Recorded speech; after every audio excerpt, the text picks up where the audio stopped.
Hi, I'm Julie Howard, the in-house designer here at Timber Trails. I'm so excited to show you around our latest spec home, Chef's Delight at Timber Trails. We're so excited to show you around and show you all the selections we've decided for this home. Come on, let's take a look. So we're here in the kitchen where the design process always starts for me. I fell in love with this beveled antique mirror tile, as you can see on the backsplash. I'm really happy with how the brick formation of the mirrored tile pairs so well with the linear forms on the hood. While I love the mirrored backsplash tile, a little goes a long way. If I had run this mirrored backsplash all the way down, it would have been just too much. So instead, I decided to run the countertop up with a nice ledge here and then finish it off with the bevel tile. Welcome to the second kitchen. Some people call it a scullery or a dirty kitchen. I like to call it the place where you can have fun with your design. You can see the floor is a huge part of this kitchen design. It has a checkerboard pattern using two different contrasting tiles. One is the noir tile that we used on the fireplace in a 12 by 12, and the other is called Silver Mist.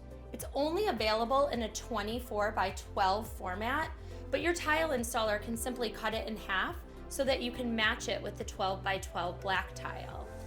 What you do need to be careful with, though, is using any sort of marble or travertine or limestone that has a linear pattern. When that happens, your tile installer really has to be careful when they're laying the tile to create a pattern within a pattern. And you can see my tile installer took a great deal of time laying that out. When selecting the backsplash tile for the second kitchen, I knew I didn't want to do the expected, which would have been to draw from the floor and use the same limestone on the backsplash. Instead, this brand new tile caught my eye in the store, and it's called Brick by Brick by Allison Victoria. I chose the powder color because the blue tones as well as a little bit of gray really picked up on the rest of the tones throughout the home. When pulling together tile for an entire house, you really have to think about where you're going to use pattern and where you're not going to use pattern. For the primary bath, I love to use a classic marble. I used a Carrara marble called Firenze, and I laid it in a herringbone pattern. So there's still a pattern that shows the variation of the marble, but it's a very classic design. I decided to carry the Carrara marble all the way into the shower. I used a mosaic on the floor as well as a brick pattern on the walls. Sometimes if budget doesn't allow for that much Carrara, I might substitute in a white subway on the walls, but keep the Carrara on the shower floor and in the trim pieces. So one of the great things about the design of this home is the connection between the primary bath and the laundry room.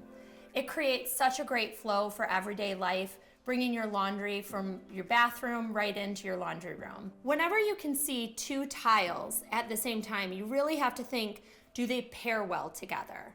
Because I had a classic Carrara in the primary bathroom, I wanted to do something a little bit more fun in the laundry room, and the laundry room is a perfect spot to use a fun pattern.